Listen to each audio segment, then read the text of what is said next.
দেখো আজকে আমরা পড়বো পদার্থের অবস্থা ও চাপ পড়বো, এটা পঞ্চম অধ্যায়ে। ঠিক আছে, এটা খুবই সহজ একটা চ্যাপ্টার এবং ভেরি ভেরি ইম্পর্টেন্ট একটা চ্যাপ্টার। একটা কোশ্চেন ইনশাল্লাহ পাবা, মজার একটা চ্যাপ্টার। দেখো এখানে চাপ ও ক্ষেত্রফল নিয়ে কথা বলা হয়েছে। হোরারে অ্যাডমিট করি।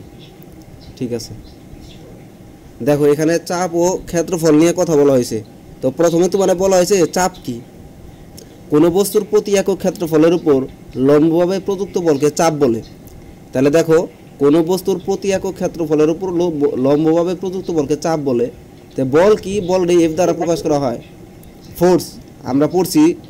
আর ক্ষেত্রফলটি এ দ্বারা প্রকাশ করা হয়, এরিয়া। তো তোমার আমি বললাম যে ধরা যাক এ ক্ষেত্রফলের উপর ক্রিয়ারত লম্বভাবে প্রযুক্ত বল এফ। ধরো এরকম বললাম যে এ ক্ষেত্রফলের উপর প্রযুক্ত বল যদি এফ হয়, তাহলে এক ক্ষেত্রফলের উপর প্রযুক্ত বল এফ বাই এ। এই যে একক ক্ষেত্রফলের উপর যে প্রযুক্ত বলটা হইলো, এই জিনিসটাই চাপে কনভার্ট হইলো। এই জন্য আমরা চাপ পি ইকুয়াল লিখতে পারি এফ বাই এ। সবাই কি বুঝছো কাহিনী কি? তাহলে চাপ পি ইকুয়াল আমরা লিখতে পারি কি বলো, বল বাই ক্ষেত্রফল। হ্যাঁ আচ্ছা, তাহলে আমি আবার বলি, কোনো বস্তুর প্রতি একক ক্ষেত্রফলের উপর লম্বভাবে প্রযুক্ত বলকেই চাপ বলা হয়। যেমন এ ক্ষেত্রফলের উপরে যদি প্রযুক্ত বল এফ হয় তাহলে একক ক্ষেত্রফলের উপর প্রযুক্ত বল এফ বাই এ হবে। এফ বাই এর এই বলা হয় চাপ। চাপকে পি দ্বারা প্রকাশ করা হয়, চাপ পি ইকুয়াল এফ বাই এ। বোঝাতে পারছি?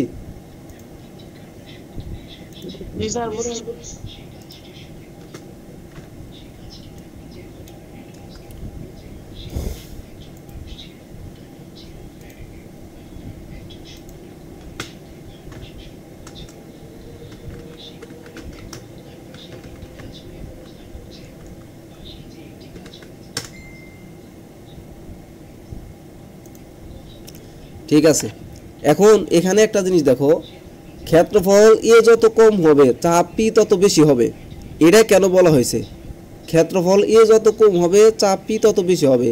তার মানে দেখো পি ইকুয়াল যদি এফ বাই এ হয়, তাহলে চাপের সাথে এই এ এর একটা সম্পর্ক 1/a, মানে ব্যস্তানুপাতিক সম্পর্ক। ব্যস্তানুপাতিক মানে এ যদি বেশি হয় তাহলে পি কম হবে, এ যদি কম হয় পি বেশি হবে। এটা হলো সম্পর্ক। আর বল যত বেশি হয় চাপ তত বেশি হয়। কেন? কারণ চাপের সাথে এই বলের সম্পর্ক হলো সমানুপাতিক।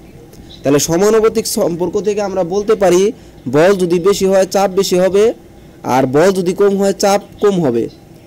আর আর পির সাথে এর সম্পর্ক হলো এ যদি কম হয় চাপ বেশি হবে, আর এ যদি বেশি হয় চাপ কম হবে।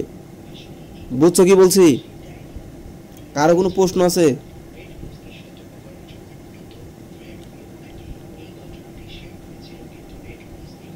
কারো কোনো প্রশ্ন আছে? সবাই বুঝছো?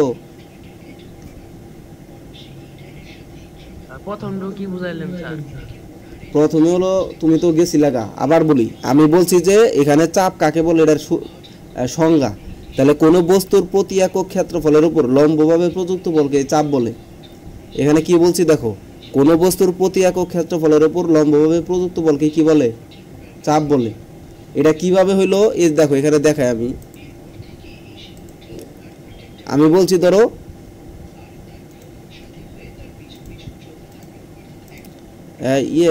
স্মৃতি তুমি রে বলো, আসতে বলো স্মৃতি, যেমন কি পুষ্পর আসতে বলো। ধরো এ ক্ষেত্রফলের উপর প্রযুক্ত বল যদি এফ হয়, তাহলে একক ক্ষেত্রফলের উপর প্রযুক্ত বল হলো এফ বাই এ। এই যে এফ বাই এর এই চাপ বলা হয়। তাহলে চাপ পি ইকুয়াল আমরা লিখতে পারি এফ বাই এ। বুঝছো? এখন এখান থেকে দেখো, আমি সবসময় তোমাদের একটা জিনিস শিখাইতাম, মাত্রা এবং একক নির্ণয়। দেখো এখন আমি মাত্রা ও একক নির্ণয় তোমারে শিখাই। দেখো পি ইকুয়াল যদি এফ বাই এ হয় তাহলে প্রেসার।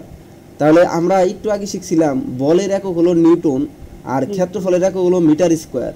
তাহলে আমরা এটা লিখতে পারি নিউটন পার মিটার স্কোয়ার। কারো কোনো প্রশ্ন আছে? না। যেহেতু বিজ্ঞানী প্যাসকেল এটা আবিষ্কার করছে, তার সম্মানার্থে এটার একক হলো প্যাসকেল বলা হয়। প্যাসকেল অথবা এই যে পি এ দ্বারা প্রকাশ করবা। ওকে, এবার মাত্রায় আসো। পি ইকুয়াল হলো এফ বাই এ, তাহলে দেখো এটা যদি বল হয়, বলের মাত্রা আমরা একটু আগে শিখছিলাম ml টি ইনভার্স 2, মনে আছে সবার? মনে আছে না বলের মাত্রা? এই যে F সমান সমান ma ছিল। জি স্যার। আর এর ক্ষেত্রফল তো এটার জন্য আমরা l স্কয়ার লিখতে পারি। তো আমরা কাটাকাটি করে l ইনভার্স টি ইনভার্স 2 লিখতে পারি। তারপরে চাপের মাত্রা পাইলাম স্যার, চাপের মাত্রা পেলাম ml ইনভার্স টি ইনভার্স 2 এবং প্যাসকেলের চাপের ক্ষেত্র একক পাইলাম হলো প্যাসকেল অথবা nm ইনভার্স 2 অথবা nm টু দি পাওয়ার -2। এইটা নিয়ে কারো কোনো ডাউট আছে, কোনো কোশ্চেন আছে? না। ওকে ডান। তাইলে এবার আসো আমরা পরের ধাপে যাই। সবাই মোটামুটি আসো। স্মৃতি বুঝছো? স্মৃতি রেসপন্স করো, এটা তোমাদের আছে এটা? জি স্যার। ওকে স্যার হ্যাঁ আমাদের পড়াইছেন। আচ্ছা তাহলে তো ভালো, আবার রিভাইজ হলো, আবার রিভাইজ করো তাহলে সমস্যা নাই। তাহলে এখান থেকে যেটা জিনিস আসলো, ক্ষেত্রফল এ যত কম হয়, আমি এখানে বললাম যে ক্ষেত্রফল এ যত কম হয় চাপ তত বেশি হয়, আর ক্ষেত্রফল এ যত বেশি হবে চাপ তত কম হবে। কারণ কি বললাম? ব্যস্তানুপাতিক সম্পর্ক। আর সমানুপাতিক সম্পর্কের মধ্যে বলের সাথে চাপের সমানুপাতিক সম্পর্ক। বল যত বেশি হবে চাপ তত বেশি হবে, বল যত কম হবে চাপ তত কম হবে। এটার দুইটা এক্সাম্পল আছে, দেখো। একটি পেরেকের সূচালো মুখের ক্ষেত্রফল খুবই কম, ভালো করে বুঝবা। তাই কাঠ জাতীয় কোনো তরলের উপর সূচালো মুখটি রেখে পেরেকের চওড়া মাথায় আঘাত করলে সূচালো মাথায় অপেক্ষাকৃত বেশি চাপ পড়ে, ফলে পেরেকটি সহজেই বস্তুটিকে ঢুকে যায়। দেখো এটা খতে আসবে যে একটা সূচালো পেরেক কিভাবে বা এত সহজে কিভাবে কাঠের মধ্যে ঢুকে যায়, এটা কোশ্চেন পাবা খত ইনশাল্লাহ, বলে দিলাম। এটার অ্যান্সার কিন্তু এতটুকুই হবে। আবার ছুরির ধারালো প্রান্তের ক্ষেত্রফল খুবই কম হয়, তাই কোনো বস্তুর উপর ধারালো প্রান্তকে ধরে বল প্রয়োগ করে ছুরির প্রান্ত বরাবর বস্তুর উপর বেশি চাপ পড়ে, ফলে বস্তুটি সহজেই কেটে যায়। এটাও ক্ষতে আসতে পারে যে ছুরি দিয়ে একটা বস্তুকে সহজে কাটা যায় কিভাবে, বুঝছো? জি স্যার। আচ্ছা এখান থেকে তোমাকে যদি কেউ একটা কোশ্চেন করে যে 1 প্যাসকেল বলতে কি বুঝো, ভালো করে বুঝবে এটা সবাই। তোমাকে যদি বলা হয় 1 প্যাসকেল বলতে কি বুঝো, 1 প্যাসকেল মানে হইলো আমরা বলতে পারি F/A। তার মানে আমরা যদি একটা কাজ করি, উপরে যদি 1 নিউটন রাখি, নিচে যদি 1 বর্গমিটার ক্ষেত্রফল রাখি, তাহলে 1 কাটা যায় সেই একই থাকে এবং নিউটন পার মিটার স্কোয়ার হয়। That's mean 1 pascal. এজন্য আমরা বলবো প্রতি একক ক্ষেত্রফলের উপর, এই যে প্রতি বর্গ ক্ষেত্রফলের উপর 1 নিউটন বল প্রয়োগ করলে যে পরিমাণ পাওয়া যায় তাকে 1 প্যাসকেল বলে। 1 প্যাসকেল বলতে কি বুঝে? প্রতি বর্গ ক্ষেত্রফলের উপর 1 নিউটন বল প্রয়োগ করলে যে পরিমাণ পাওয়া যায় তাকে 1 প্যাসকেল বলে। যদি কেউ জিজ্ঞেস করে 10 প্যাসকেল কাকে বলে, বলবা প্রতি বর্গ কিলো স্কোয়ারের উপরে যদি 10 নিউটন বল প্রয়োগ করা হয় তাহলে যে পরিমাণ পাওয়া যায় তাকে 10 প্যাসকেল বলে। কি পাওয়া যায় স্যার? যদি বলা হয় 10 প্যাসকেল বলতে কত বুঝো, তাহলে কি বলবা? 1 মিটার বর্গ ক্ষেত্রফলের উপরে যদি 10 নিউটন বল প্রয়োগ করা হয় তাহলে যে পরিমাণ পাওয়া যাবে তাকেই মূলত 10 প্যাসকেল বলা হয়। স্যার কি পাওয়া যাবে স্যার? বুঝছো কি বলছি? না স্যার। মানে একক ক্ষেত্রফল হইতে হবে, এটার উপরে তুমি যে পরিমাণ বল দিবে সেটাই হলো সেই পরিমাণ প্যাসকেল। খার বাংলা, যদি 1 নিউটন বল প্রয়োগ করো তাহলে 1 প্যাসকেল, যদি 10 নিউটন বল প্রয়োগ করো তাহলে 10 প্যাসকেল, যদি 100 নিউটন বল প্রয়োগ করো তাহলে হলো 100 প্যাসকেল। ক্ষেত্রফল একই থাকবো।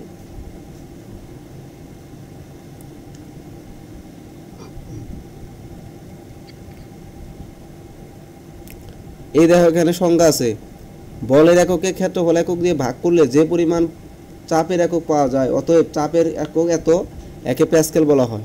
প্রতি 1 বর্গমিটার ক্ষেত্রফলের উপর যদি 1 নিউটন বল লম্বভাবে ক্রিয়া করে তাহলে যে চাপ হয় তাকে 1 প্যাসকেল বলে।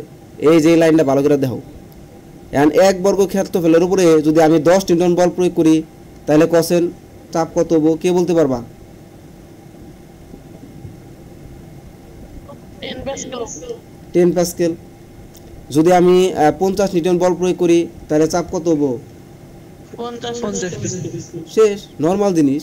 কিন্তু ক্ষেত্রফল মাস্ট একই থাকবো, 1 মিটার মানে 1 বর্গ মিটার ক্ষেত্রফলই থাকতে হবে। এই অনুযায়ী উদাহরণটা তোমরা করবা। এই যে এখানে একটা উদাহরণ আছে, এই উদাহরণটা করবা। এটা সেলফ ওয়ার্ক হইলো, হোমওয়ার্ক। ওই যে পি ইকুয়াল আমাদের এফ বাই এ লেখা যায়, আবার এফ ইকুয়াল আমরা এমজি লিখতে পারি ডিভাইডেড বাই এ। খাটাইয়া অঙ্ক করবা, শেষ, হোমওয়ার্ক রইল। তাহলে এবার ঘনত্বে আসো। ঘনত্বের ইংলিশ হলো ডেনসিটি। ঘনত্বকে রো দ্বারা প্রকাশ করা হয়। এটার কি কয়? যে চিহ্নটার কি কয় বলো? রো। রো। তাহলে এই ঘনত্ব কাকে বলে? ঘনত্ব হইল প্রতি একক আয়তনে, ধরো ভি আয়তনে যদি এম পরিমাণ ভর থাকে তাহলে একক আয়তনে যে পরিমাণ ভর থাকবে তাকে আমরা রো মানে ঘনত্ব বলবো। Rho equal M by V লেখা যায়। কোনো বস্তুর একক আয়তনের ভরকেই ওই উপাদানের ঘনত্ব বলে। সংজ্ঞা আছে, দেখো। কে বুঝো না বলো?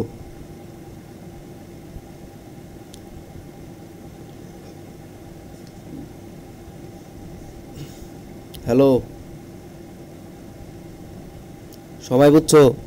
জি স্যার, বুঝছি। হুরায়রা, মুবিন? আচ্ছা, তাহলে ঘনত্বকে রো দ্বারা প্রকাশ করা হয়। তাহলে রো ইকুয়াল আমরা কি লিখতে পারি স্যার? M by V. এখানে মোস্ট ইম্পর্টেন্ট একটা কথা, ঘনত্ব বস্তুর উপাদান এবং তাপমাত্রার উপর নির্ভরশীল। এটা ভেরি ভেরি ইম্পর্টেন্ট, এমসিকিউতে পাবে ইনশাআল্লাহ, প্রশ্ন আউট। ঘনত্ব বস্তুর উপাদান ও তাপমাত্রার উপর নির্ভরশীল, এটা পরীক্ষায় 100% আইব এমসিকিউতে।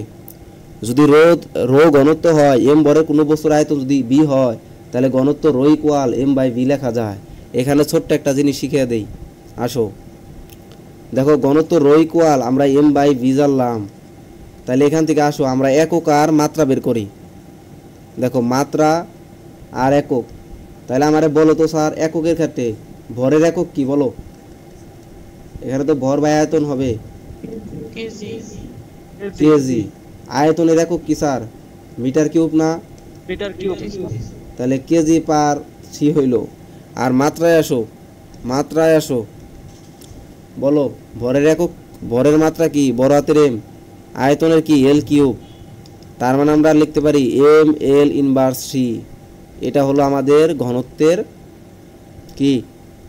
মাত্রা। এটা বুঝতে কারো সমস্যা আছে?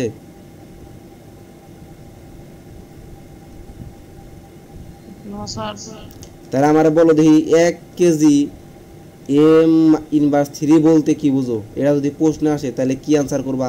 এটা কেরা কই আমি দেখুন, কে বলতে পারো? 1 কেজি এম ইনভার্স 3 বলতে কি বুঝো? এটার অ্যান্সার কি করবা? 1 রো। বলো, রো ইকুয়াল এত কেজি বলতে কি বুঝো বলো? 1 কেজি ভর আয়তনের অনুপাত। হ্যাঁ, 1 কেজি ভর এবং আয়তনের অনুপাত। এটার একটু শুদ্ধভাবে যদি বলতে চাও তাহলে কি বলবা? 1 ঘনমিটার বা 1 এম কিউব আয়তনের কোনো বস্তুর ভর 1 কেজি হলে তাকে 1 কেজি পার মিটার বলা হয়। যদি বলতাম এটা 10 কেজি পার মিটার বলতে কি বুঝো, তখন কি কইতে? কে বলতে পারবা? 1 ঘনমিটার 10 ঘনমিটার আয়তনে 10 জীবনে বলা যাবে না, একক আয়তন হইতে হবে। এনে 1 লেখা লাগবে। 1 এম কিউব আয়তনের 10 কেজি ভর হইলে তখন তারে বলা হয় 10 কেজি এম ইনভার্স 3। বুঝছো সবাই?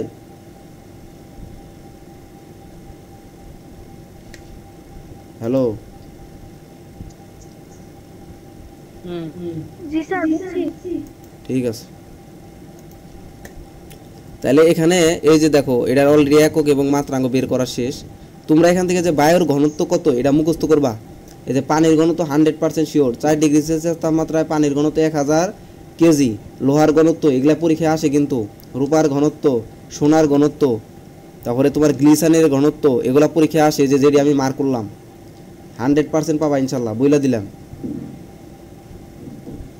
আর আরেকটা আছে, সেটা হলো মৃত সাগর বলতে একটা জিনিস আছে, মৃত সাগর, ডেড সি বলা হয়।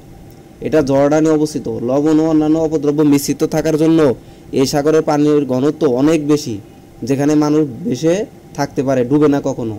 মানে এই সাগরের ঘনত্ব এত বেশি যে ওইখানে মানুষের অপেক্ষা পানির ঘনত্ব অনেক বেশি, এই জন্য মানুষ ডুবতে চাইলে ওখানে ডুবতে পারে না, বা কোনো একটা বস্তু ওখানে ডুবে যেতে পারে না, কারণ ঘনত্ব বেশি। ওই ঘনত্বের প্রেশারের কারণে মানুষের ঘনত্ব অনেক কম হয়, যার কারণে মানুষ ডুবে না। ওইখানে বাইসা বাইসা তোমার করা যায়। আমি ডেড সির একটা ছবি দেখাই তোমাদের, ডেড সির একটা ছবি দেখাই।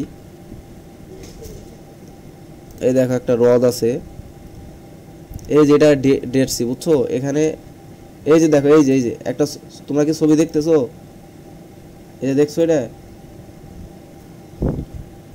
দেখো, এখানে মানুষ যে বাইসা থাকে, দেখছো? আরো দেখাই, দাঁড়াও।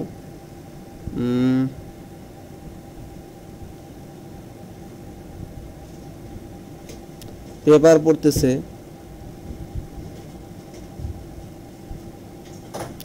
অনেক আছে এরকম ছবি, বুঝছো? এই যে দেখো, এই যে এটা দেখো, এই যে বই পড়তেছে, দেখছো সবাই? জি স্যার। ওকে, ঠিক আছে। তাহলে ডেড সির ঘনত্ব হলো অনেক বেশি হয়, যার কারণে কি হয়, এখানে মানুষ বাইসা থাকতে পারে। এটা ইরেজ করে দিই এখন।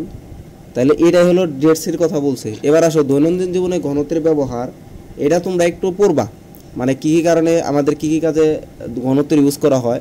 এখানে তোমার সুন্দরভাবে প্যারা টু প্যারা দেওয়া আছে। যেমন আমাদের বিভিন্ন অনুষ্ঠানে বেলুন উড়ানোর জন্য এটা ইউজ করা হয়, হাইড্রোজেনের গ্যাস এটা ইউজ করা হয়। তারপরে তোমার হাইড্রোজেন গ্যাসের ঘনত্ব বাইরের ঘনত্বের চেয়ে বেশ কম, তাই গ্যাস ভর্তি হালকা বেলুন সহজে উপরের দিকে উঠতে পারে। এরপর আমাদের মানুষের এখানে দেখো সালফিউরিক অ্যাসিডের ঘনত্ব হলো 1.5 × 10³ হয়, যেখান থেকে আমাদের 1.5 গুণন এত হইতে পারে। হাইড্রোমিটারে দিয়ে মাঝে মাঝে ঘনত্ব মেপে দেখতে হয়, ঘনত্ব বেশি হলে কোষটা নষ্ট হয়ে যায়। যেমন সালফিউরিক অ্যাসিডের ঘনত্ব মাঝে মাঝে মাপতে হয়, কারণ সালফিউরিক অ্যাসিডের ঘনত্ব যদি কমে যায় তাহলে আমাদের আইপিএস যে ব্যাটারি আছে সেটা ধরো স্লো ডাউন হয়, যার কারণে ওটা নর্মালি চলে না বা আমাদের বিদ্যুৎ সাপ্লাইটা দেয় না। এজন্য আমাদের সঞ্চয়ী কোষ হিসাবে গাড়িতে বা মাইকের অনুরূপ যে ব্যাটারিগুলো আছে সেখানে আমাদের সালফিউরিক অ্যাসিড ইউজ করা হয়। তার ঘনত্ব ঠিক আছে কিনা সেটা চেক দিতে হয়। ঘনত্ব যত বেশি থাকবো ওটা তত বেশি সার্ভিস দিব, ঘনত্ব থাকবো না সার্ভিস দিব না। এরপর আমাদের ভালো ডিম পানিতে ডুবে যায়, তাই না? এটা একটা দেখো খুবই মজার একটা কোশ্চেন, যে ভালো ডিম পানিতে ডুবে যায় কিন্তু পচা ডিম পানিতে ভাসে কেন? এটাও ঘনত্বের কারণে। কেউ অ্যান্সার করতে পারবা যে পচা ডিম কেন ভাসা যায়? কে বলতে পারবা বলো? এটা খতে আসবে কিন্তু পরীক্ষায়। হ্যালো, ঘনত্ব কম। হ্যাঁ, কারণ পচা ডিমের ঘনত্ব খুবই কম পানির ঘনত্বের তুলনায়। মানে পানির ঘনত্ব 1000, যে তার 1000-এর তুলনায় একবার খুবই কম, নগণ্য, যার কারণে সেটা দরজা ডুবে যায়, বাইসা থাকে। আর আমাদের যে ভালো ডিম আছে তার ঘনত্ব অনেক বেশি হয়, পানির ঘনত্বের চেয়ে বেশি হয়। ভালো ডিম যদি স্যার যে ডেড সি দেয় তাহলে স্যার ওই বাইসা থাকবো। ডেড সির কথা কইস না, ডেড সি তো মনে কর যে মানে জাহাজ নিয়ে দিলেও তো বাইসা থাকবো, মানে তুই যারাই দেশ শুয়ে যদি ফালাস তা বাইসা থাকবো। তাহলে স্যার ডিম ওটা পচা।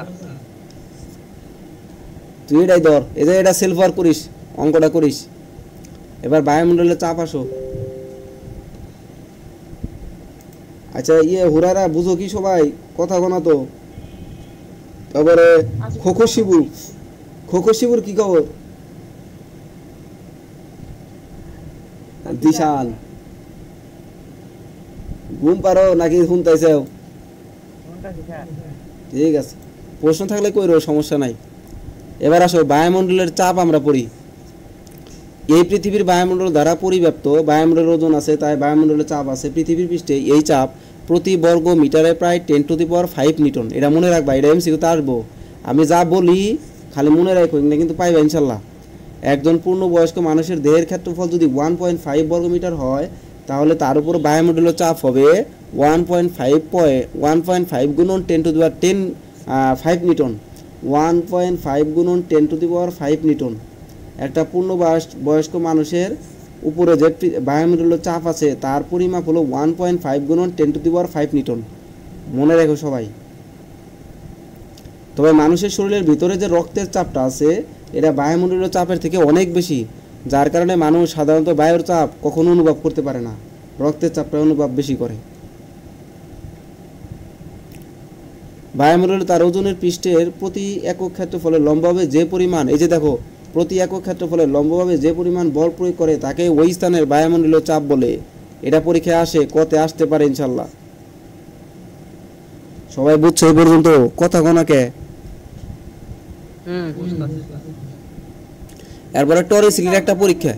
আচ্ছা, টরেসিলির একটা পরীক্ষা, এটা নর্মালি আসে না, টরেসিলির পরীক্ষা আসে না। শুধু এখানে একটা জিনিস মনে রাখবা, টরেসিলির যে শূন্যস্থানের, এটা পরীক্ষাটা শূন্যস্থানে করছিল। হ্যাঁ, আর এখানে একটা পারদ স্তম্ভের যে চাপ নিছিল সেটা মানে উচ্চতা প্রায় 76 সেন্টিমিটার নিছিল। এটা পরীক্ষায় থাকে, এই যে এতটুকু থাকে। সে নলের পারদ স্তম্ভের যে একটা চাপ নিছিল সেটা কত নিছিল বলো তো?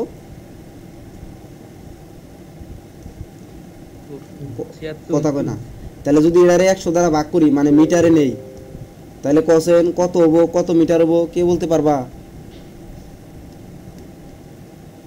0.76।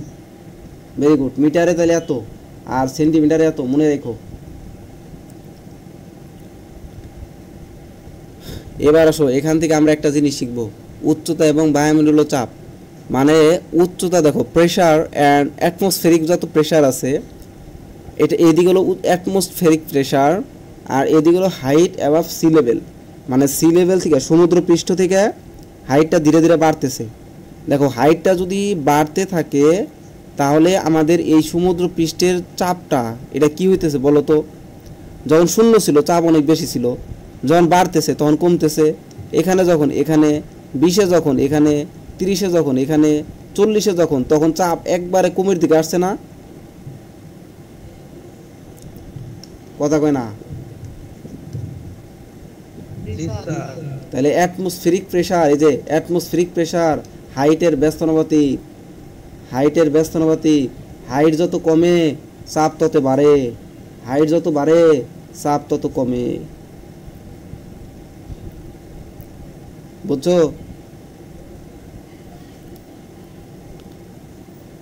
কথা কয় না? জি স্যার। এখান থেকে একটা প্রশ্ন আসতে পারে, রেসপন্স করো। বায়ুমণ্ডলীয় চাপ নির্ভর করে বায়ুমণ্ডলের উচ্চতা এবং বায়ুর ঘনত্বের উপর। ভূপৃষ্ঠে অর্থাৎ সমুদ্র সমতলে বায়ুর সাধারণ চাপ হলো 76 সেন্টিমিটার পারদ স্তম্ভের চাপের সমান। ভূপৃষ্ঠের সমুদ্র সমতল থেকে যত উপরের দিকে উঠা যায় তত বায়ুস্তম্ভের ওজন এবং ঘনত্ব উভয়ই হ্রাস পায়। এজন্য উচ্চতা বৃদ্ধির সাথে সাথে বায়ুমণ্ডলীয় চাপ কম হয়। তোমার এখানে প্রশ্ন করবে যে উচ্চতা বৃদ্ধির সাথে সাথে বায়ুমণ্ডলীয় চাপ কেন কম হয়? এটার অ্যান্সার কিন্তু এখান থেকে এতটুকুই। সাক্কা লিখবি, নাম্বার 2-2 পাবি।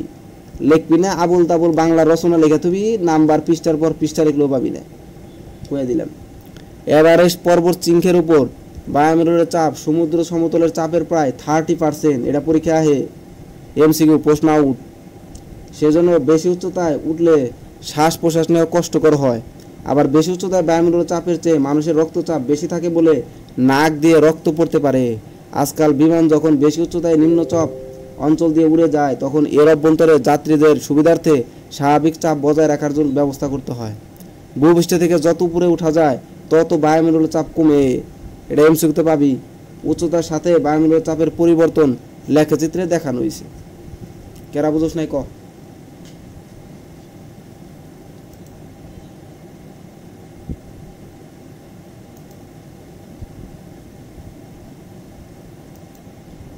হ্যালো,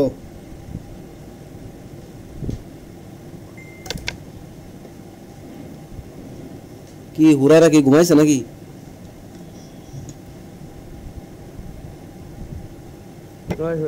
স্যার সবাই ঘুমিয়ে গেছে?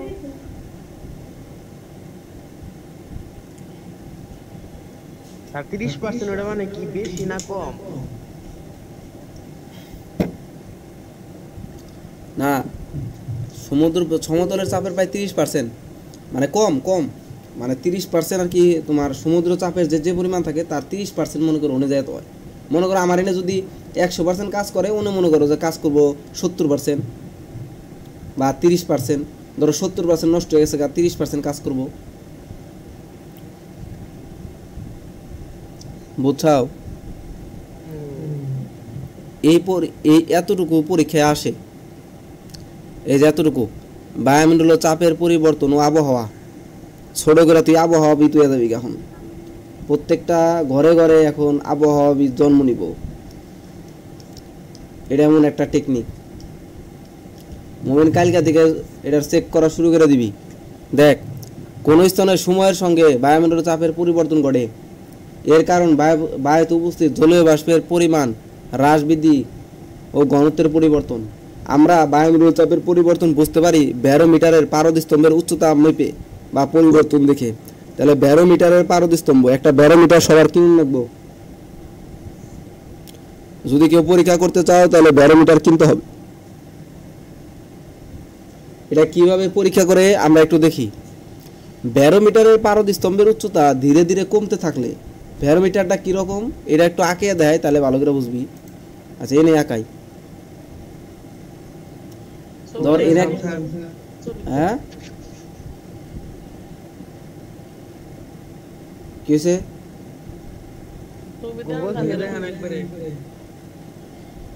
গোল দিয়ে নেন, আঁকিয়া নই, তারপরে গোলে দেখাবনি পরে। ধরে যে ব্যারোমিটারের পারদস্তম্ভ আছে, এতে এন দিয়া ধরো যে এই পর্যন্ত সর্বোচ্চ হাইট পারদ দিয়া, আর এন দিয়া মনে করো বাতাস একটু একটু যাইতে পারে, মানে বাতাস ধরো এনটা পরিবেশ দা বাতাস বইতেছে, তো এনে যায় বাতাসে যায় এনে বাড়ি মারবো, বাড়ি দিলে মনে করো এটা ধাক্কা খেবো আর কি। আর পারদের ঘনত্ব খুবই সূক্ষ্ম, মানে পারদ খুবই হালকা হয়, মানে একটু নাড়া পাইলে ওর খবর হয়ে যায়, ও একবার মনে করো এনে ভূমিকম্প শুরু করে দেয়। এটা পারদের বৈশিষ্ট্য। তো ব্যারোমিটারের পারদস্তম্ভের উচ্চতা ধীরে ধীরে কমতে থাকলে, ধরো এই উচ্চতা ধীরে ধীরে কমতাইছে মানে উচ্চতা নামতাইছে, তার মানে এই দিক দিয়ে কেউ কোনো বাতাস টাতাস কোনো বাধা দিতেছে না, এন্দা বাতাস বইতেছে না। যে বাতাস বইতো তাহলে এনে বাড়ি মারতো, যেহেতু এখানে বাড়ি মারতাইছে না এই জন্য এখানে বাতাস নাই। তার মানে জলীয় বাষ্পের পরিমাণ ধীরে ধীরে বাড়ছে, কারণ জলীয় বাষ্প বায়ুর থেকে হালকা, এক্ষেত্রে বৃষ্টিপাতের সম্ভাবনা আছে। তাহলে ব্যারোমিটারের পারদস্তম্ভের উচ্চতা যদি ধীরে ধীরে কমতে থাকে তাহলে বোঝা যাবে জলীয় বাষ্পের পরিমাণ ধীরে ধীরে বাড়ছে, কারণ জলীয় বাষ্প বায়ুর থেকে হালকা। তার মানে বায়ু এখানে নাই বললে চলে, তার থেকে বেশি পরিমাণ জলীয় বাষ্প এনে আছে। তার মানে মেঘ আচ্ছন্ন হয়েছে, মেঘ এখানে মেঘ জমা হয়েছে, মানে এখানে বৃষ্টিপাতের সম্ভাবনা আছে। এই লাইন কেরা বুঝছ নাই ক?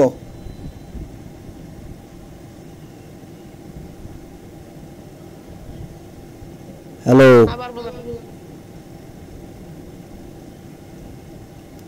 এখানে বলছে ব্যারোমিটারের পারদস্তম্ভের উচ্চতা যদি ধীরে ধীরে কমতে থাকে, মানে এই উচ্চতা এনেছিল কইমা ধরো এখানে আসছে,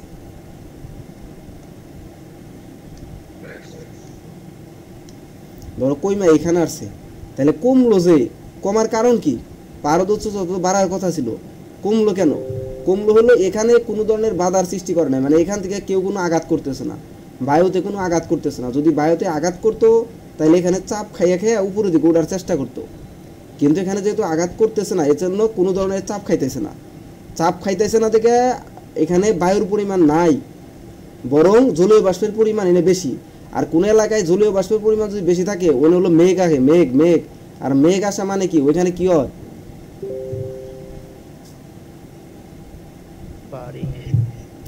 হ্যালো, বৃষ্টি হয়। হঠাৎ যদি পারদস্তম্ভ খুব কমে যায়, একবার দর কমে গেছে, এনে পড়ছে, পারদস্তম্ভ নাই বললে চলে, এনে খুব কমে যায় বলতে হবে চারদিকে বায়ুমণ্ডলের চাপ সহসা কমে গেছে, মানে এনে বায়ুমণ্ডলের জলীয় বাষ্প নাই, তারপরে তো আর বায়ু নাই। তাহলে যে এলাকায় জলীয় বাষ্প থাকে না, বায়ু থাকে না, ওই এলাকায় বায়ু পূর্ণ করার জন্য আশেপাশের এলাকা থেকে বায়ুগুলা জরির বেগে যত দ্রুত পারে তাড়াতাড়ি আইসে ওই এলাকায় বায়ু শূন্য অবস্থায় ভরাট করতে চায়। এরা সমুদ্র এলাকাবর্তী এলাকায় বেশি হয়, যার কারণে ওইখানে ঝড়ের সৃষ্টি হয়। কারণ বায়ু যখন এই এলাকায় আইব তখন আইডা আইব না, রিক্সা নিয়ে আইব না, ডাইরেক্ট প্লেন নিয়ে আইব, আর নাহলে উড়তে আইব, আর নাহলে জরির মত আইব। কাহিনী বুঝছা?